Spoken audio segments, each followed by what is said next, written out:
হাথুরু আমাকে ক্ষমতা দেখাতেই সাইফুদ্দিন ও মেহেদী মিরাজকে বিশ্বকাপ দল থেকে বাদ দিয়েছে।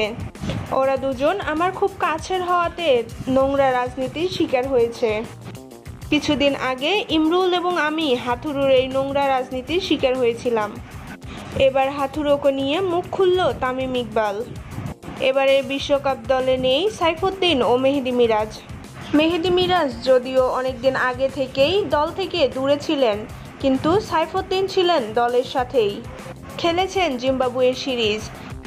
সেই সিরিজের প্রথম 3 ম্যাচে দারুণ বোলিং করে রীতিমতো তাক লাগিয়ে দিয়েছিলেন সবাইকে।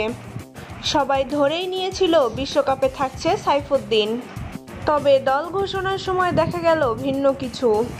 সাইফুদ্দিনকে বাদ দিয়ে হাথুরু দলে নিয়েছে তানজিম সাকিবকে।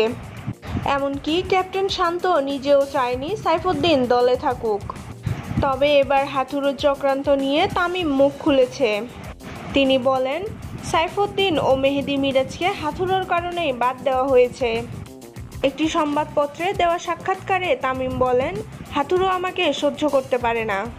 আমি বিপিএল শিরোপা জিতেছি, সেটাও তার কাছে ভালো লাগেনি। আমার আশেপাশেও যারা থাকে হাথুরু তাদেরকে বিভিন্নভাবে শাস্তি দিয়ে থাকে। মিরাজ সাইফুদ্দিন আমার দলের হয়ে বিপিএল খেলেছে এবং ভালো করেছে, সেটা সহ্য হয়নি হাথুরুর। তাই তো নোংরা রাজনীতি করেই এই দুইজনকে দল থেকে সরিয়েছে হাথুরু। এমনও হতে পারে হাথুরু দায়িত্বে থাকলে মিরাজ ও সাইফুদ্দিন আর কোনোদিনও দলে সুযোগ পাবে না।